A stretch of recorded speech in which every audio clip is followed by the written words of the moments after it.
প্রিয় দর্শক আসসালামু আলাইকুম।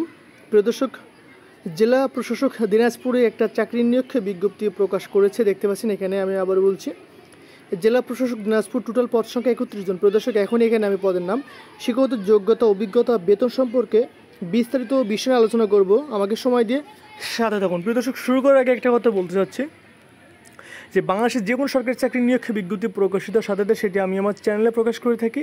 তো আপনি যাতে ঘরে বসে যে কোনো সরকারি চাকরি নিয়োগ বিজ্ঞপ্তি পেতে পারেন, সেজন্য অবশ্যই আমার চ্যানেলটা সাবস্ক্রাইব করে পাশে থাকতে হবে। প্রিয় দর্শক, শুরু করছি।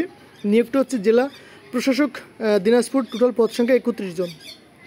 এখানে প্রথমে যে পদটা দেখতেছেন, আমি আবার বলছি, দেখেন প্রথমে যে পদটা দেখতেছেন, ক্রেডিট চেকিং কাম সায়রত সহকারী। প্রিয় দর্শক, এই পদে আপনাকে প্রতি মাসে বেতন দেবে 22,490 টাকা এবং লোক নিয়ে হবে 5 জন। এবং এই পদের জন্য যে শিক্ষাগত যোগ্যতা এবং অভিজ্ঞতা বলা হয়েছে সেটা হচ্ছে দ্বিতীয় বিভাগ বা সমমানের জিপিএ সহ উচ্চ মাধ্যমিক সার্টিফিকেট বা সমান পরীক্ষায় উত্তীর্ণ, কম্পিউটার ব্যবহারে দক্ষতা এবং মুদ্রাক্ষরের গতি, ইংরেজিতে 20 শব্দ ও বাংলায় 20 শব্দ থাকতে হবে। প্রিয় দর্শক, আমার 2 নম্বর যে পদটা দেখেন এখানে, আমার 2 নম্বর পদের নাম হচ্ছে নাজির কাম ক্যাশিয়ার, দেখতে পাচ্ছেন এখানে। এই মাসে এই পদে আপনাকে প্রতি মাসে বেতন দেবে 22,490 টাকা। এখানে লোক নিয়ে হবে 2 জন।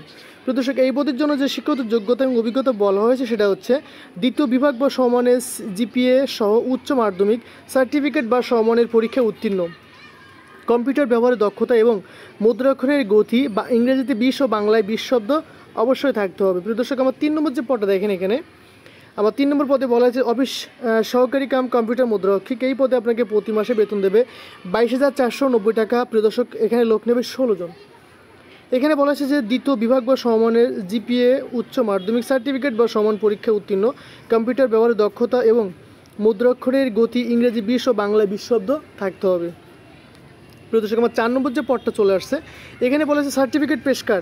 এই পদে আপনাকে প্রতি মাসে বেতন দেবে 22,490 টাকা, লোক নিয়ে হবে 3 জন। এখানেও বলা হয়েছে যে দ্বিতীয় বিভাগ বা সমানের জিপিএ সহ উচ্চ মাধ্যমিক সার্টিফিকেট বা সমান পরীক্ষায় উত্তীর্ণ, এর কম্পিউটার ব্যবহারে দক্ষতা এবং মুদ্রাক্ষরের গতি, ইংরেজিতে 20 ও বাংলায় 20 শব্দ থাকতে হবে। প্রিয় দর্শক, আমার 5 নম্বর যে পদটা চলে আসছে,